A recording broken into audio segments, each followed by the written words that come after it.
Buenos días, amigas, amigos y amigues de Protagonistas del Cambio en el 760M. Es un gusto para mí encontrarnos de nuevo en este espacio para compartir los alcances y los retos que nos ocupan día tras día, porque si no lo hacemos, no podemos edificar un futuro mejor para todas y para todos.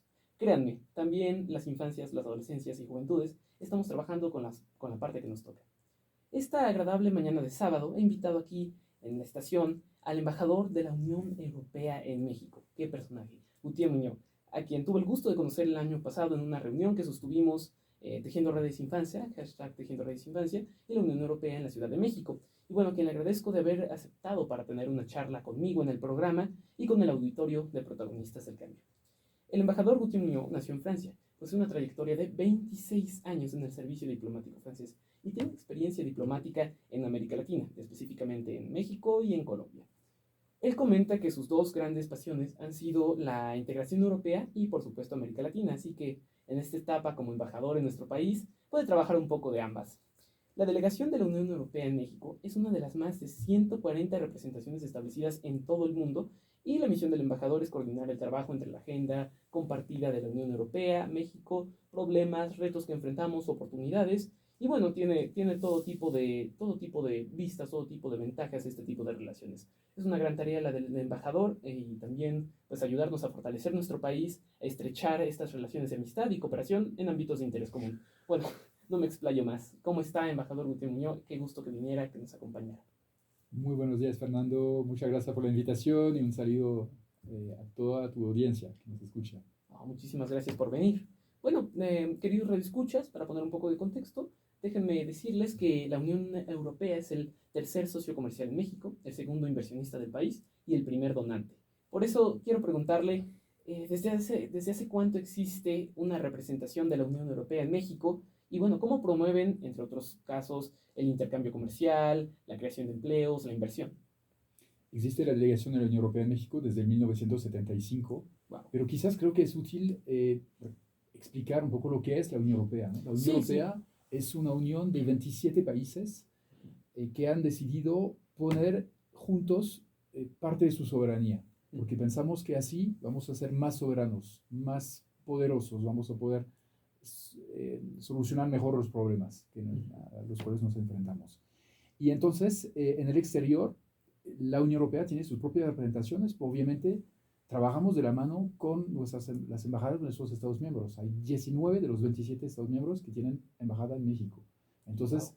la delegación de la Unión Europea somos un equipo relativamente pequeño de unas 35 personas y trabajamos con esas embajadas de Italia, España, Francia, Alemania, etcétera, etcétera.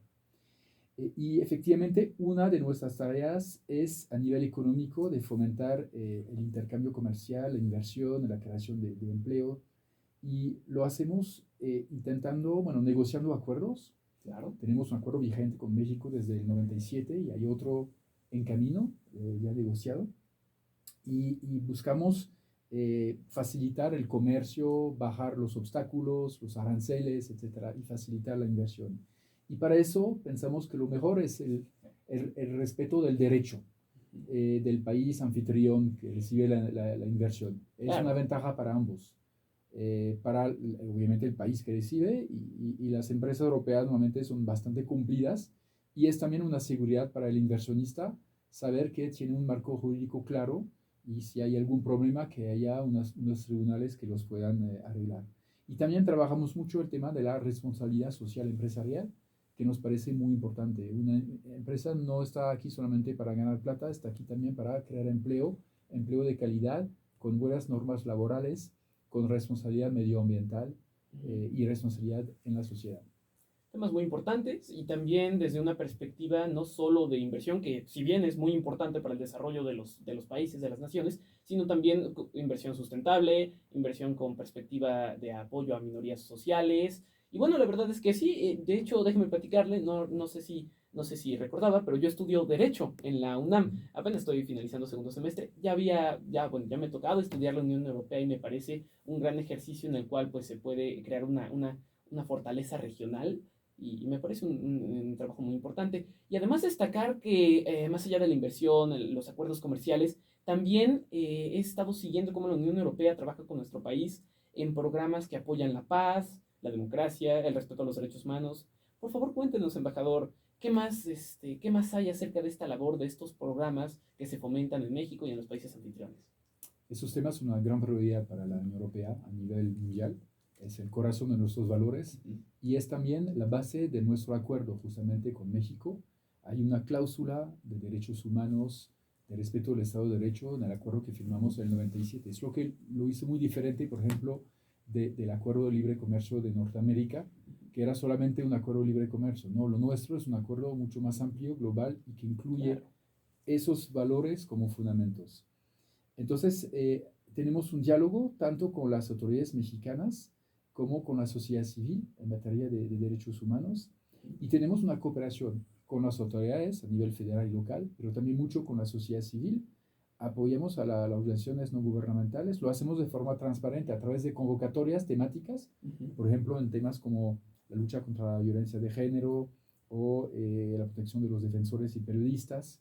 Y bueno, cualquier organización puede presentar su propuesta, su proyecto y seleccionamos los mejores. Y así apoyan y permiten a estas personas contribuir a resolver esos problemas.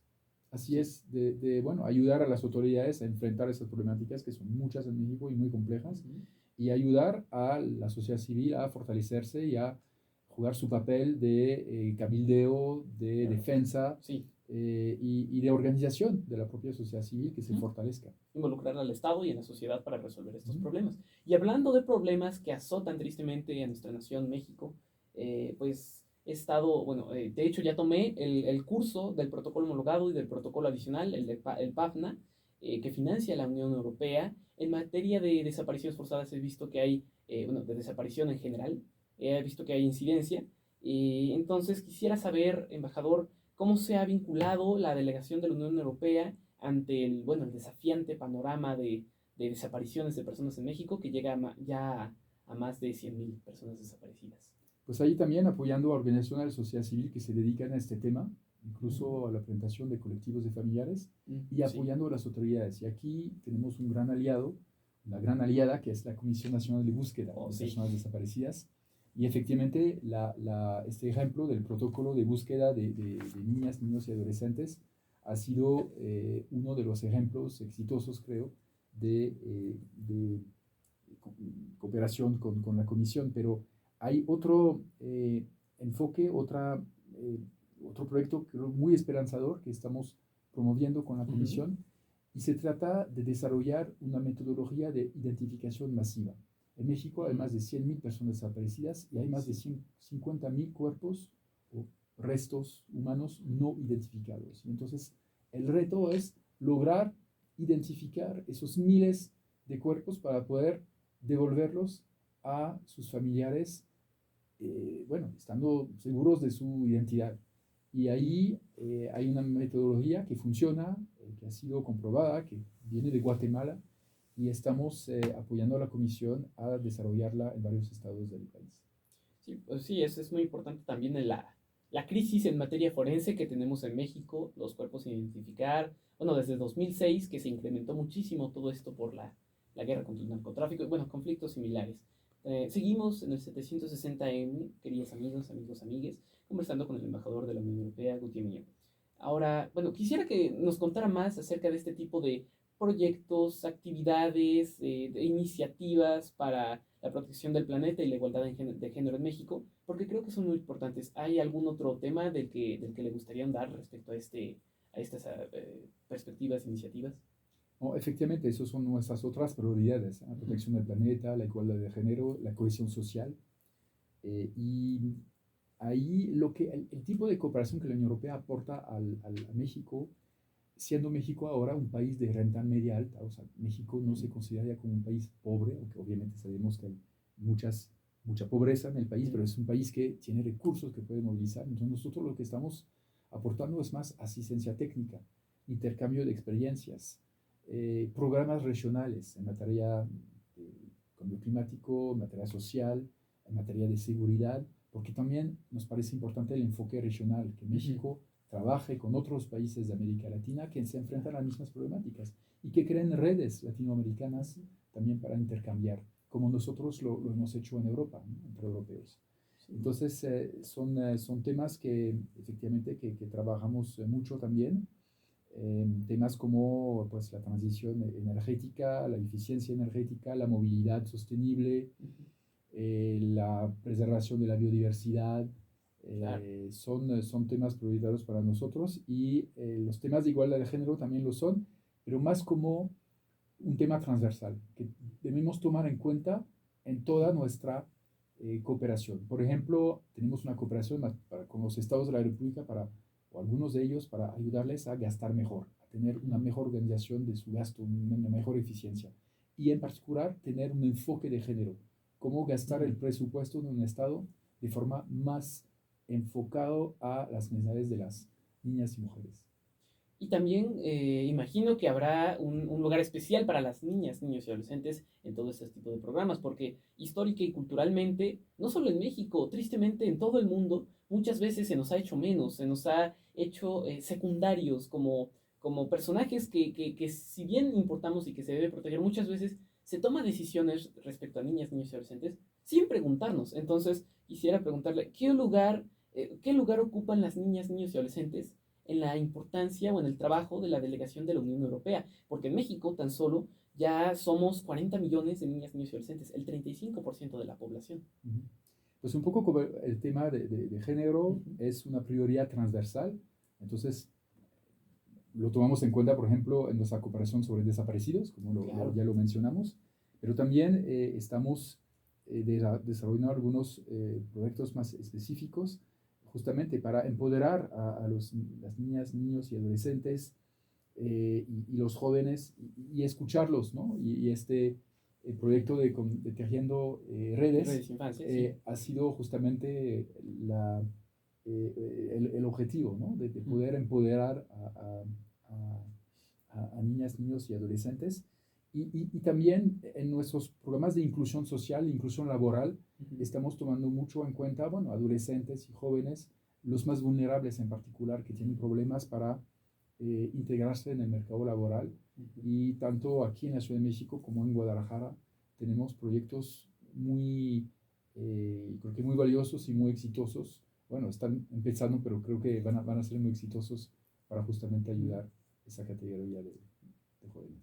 ¿Y cuáles serían los principales retos que la delegación se ha encontrado, no solo en México, sino también en América Latina y el Caribe? Hemos establecido lazos, estrechado esos mismos lazos, pero ¿cuáles serían los principales retos que le vienen a la mente? Para la niñez específico y los adolescentes, No, ¿quiere decir? respecto a todo, ¿cuáles serían los retos que han encontrado? El reto es la cantidad de problemáticas, ¿no? Que hay en el Sí, país, ¿no? sí. Problemáticas sociales, de desigualdades en particular, territoriales, sociales. Y creo que la construcción de un Estado más fuerte, con más recursos, es la clave en muchos países de América Latina. México está junto con Colombia, los dos países latinoamericanos que son miembros de la UCDE, están al final de la clasificación de los estados que cuentan con más recursos. Y eso es un gran problema. Cuando España entró en la Unión Europea, hace unos 35 años ahora, durante 10 años, el Estado español cada año aumentó en 1% su recaudo respecto a la riqueza nacional, al Producto Interno Bruto. Y eso hizo una gran diferencia al cabo de 10 años, porque le da al Estado unas posibilidades mucho más grandes de intervenir, de desarrollar políticas públicas eficientes y de combatir esos fenómenos justamente, en particular de desigualdades.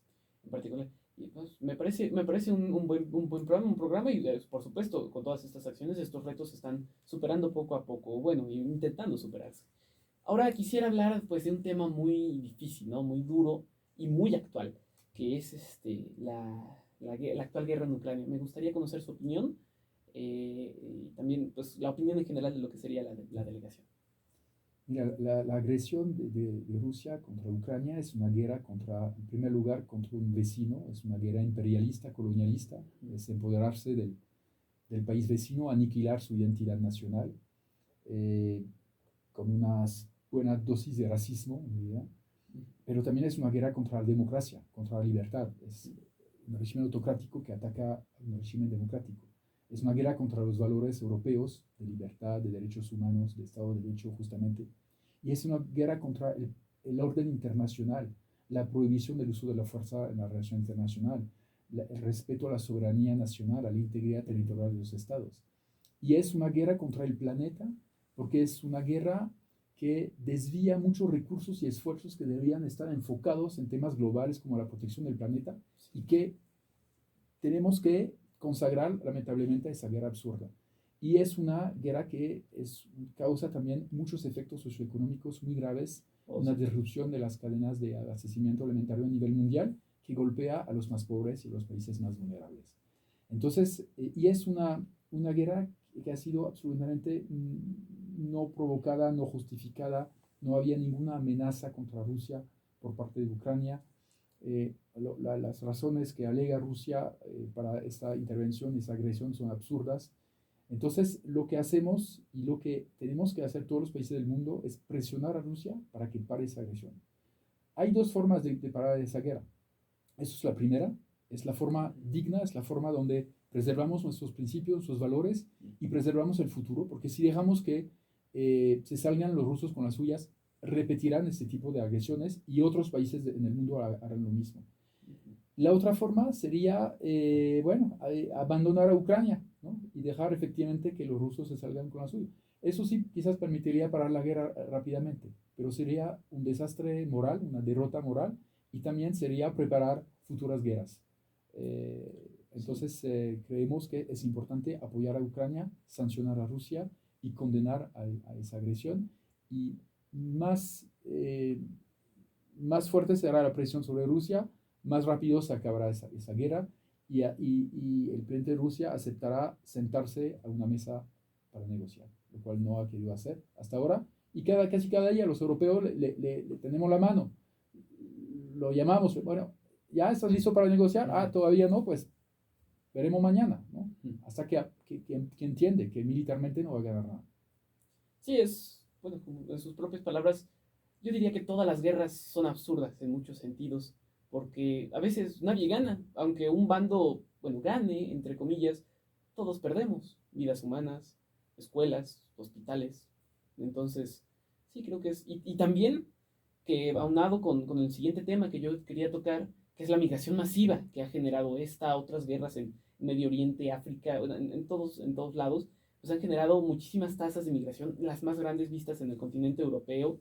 Entonces también quisiera saber qué respuesta se está dando a todos estos migrantes que vienen huyendo de sus hogares, aterrorizados con estos conflictos tan terribles. Efectivamente, bueno, la Unión Europea ha abierto sus puertas a los refugiados ucranianos. Esa guerra en Ucrania ha desatado la más grande crisis de refugiados desde la Segunda Guerra Mundial. Sí. Ya van más de 6 millones. Ya ha superado las cifras de la crisis en Siria, la guerra en Siria, que era el triste récord hasta ahora. Y yo sé que la Unión Europea a veces tiene la imagen de una fortaleza cerrada a los migrantes y que los trata mal. La verdad es que la Unión Europea recibe más o menos unos 2 millones de migrantes cada año. Y de esos 2 millones, aproximadamente 400.000 ilegales, de los que se detectan, porque hay también muchos que no, y se deportan unos 100.000 más o menos. O sea, entran 2 millones y se deportan 100.000. Entonces quiere decir que pues sí, casi 2 millones al año de nuevos migrantes llegan a la Unión Europea y en particular refugiados que sí tenemos la obligación de recibir, de examinar su solicitud de asilo.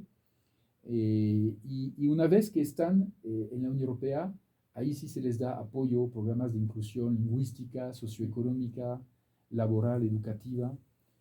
Y lo hemos visto no solamente en esta guerra en Ucrania, sino también en el momento de la guerra en Siria, ¿no? Donde hubo muchos refugiados que se instalaron en países como Alemania, como Suecia.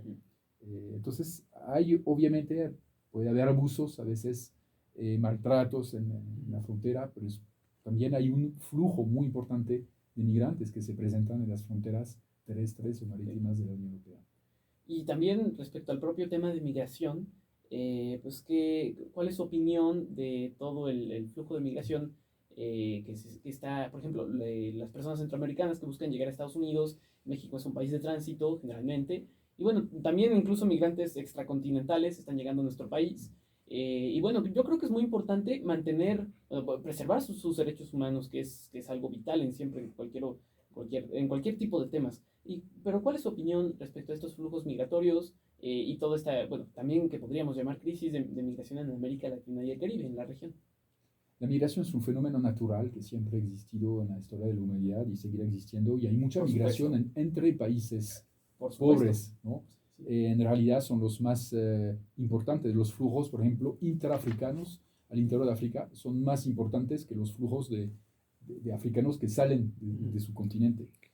Y aquí México está confrontado a una situación un poco similar a la de la Unión Europea, donde por un lado, obviamente, hay que respetar a los derechos de los migrantes, hay que acoger a los refugiados, allí hay convenciones internacionales que lo garantizan, y al mismo tiempo hay que asegurarse que la migración sea ordenada, sea organizada. Y eso es muy complicado, es un reto donde no hay soluciones fáciles, y en todo lo que hacemos, la Unión Europea es apoyar a México, allí también apoyar a las autoridades, en particular en recibir y a los refugiados y examinar su solicitud. Financiamos muchos hogares para migrantes, por ejemplo, para orientarlos, bueno, hospedarlos, orientarlos, protegerlos. Y trabajamos mucho de la mano con las agencias de Naciones Unidas, y en particular tenemos un programa que es muy exitoso, un programa de integración laboral. Hemos integrado más de 15,000 migrantes en los últimos años. Wow. Que han podido encontrar un trabajo en México, un trabajo formal, decente, porque hay también muchas empresas en México que están buscando mano de obra. Entonces la idea es hacer que sea una solución gana-gana, ¿no? Que el migrante encuentre, exacto, un trabajo, un alojamiento, un colegio para sus hijos, y la empresa encuentra un trabajador que además va a ser fiel, porque lo que vemos es que esos migrantes, una vez que ven que hay soluciones así de integración y de vida en un país, además donde pues hablan el mismo idioma, ahí se quedan y abandonan su sueño de ir a Estados Unidos. Entonces, sí hay solución. En materia de migración no es un problema fácil, no hay soluciones para todo el mundo, pero sí existen posibilidades, y es lo que intentamos hacer, es ayudar a México a implementarlas. Y ya para ir cerrando nuestra entrevista, porque bueno, el tiempo corre, quisiera saber cuáles serían los siguientes pasos de la Unión Europea, de la Embajada, cuáles serían como los siguientes programas a implementar, los siguientes pasos que se tomarían para pues, ayudar en esta cooperación internacional. Estamos en una nueva fase de nuestra programación. Nosotros funcionamos por periodos financieros de 6 años, 2021-2027, y estamos entonces planificando un poco nuestra cooperación en todo el mundo, incluso con México en esos próximos años, y los grandes ejes son los que ya señalé: los temas de derechos humanos y gobernanza, los temas de preservación del planeta, y los temas de cohesión social. Son un poco las prioridades que hemos identificado en México y junto con México, y que queremos trabajar en los próximos años, tanto a nivel federal como a nivel local y con la sociedad civil. Excelente. Pues bueno, ya para irnos despidiendo, quisiera saber sitio web y sus redes sociales, donde la audiencia puede encontrar información de la Unión Europea, de los programas. Bueno, en Instagram en particular, que yo sé que, bueno, probablemente gran parte de la audiencia es la red social que más maneja. La delegación de la Unión Europea tenemos una cuenta ahí muy actualizada. En Twitter también la cuenta de la delegación y de un servidor, Gauthier Mignot 2.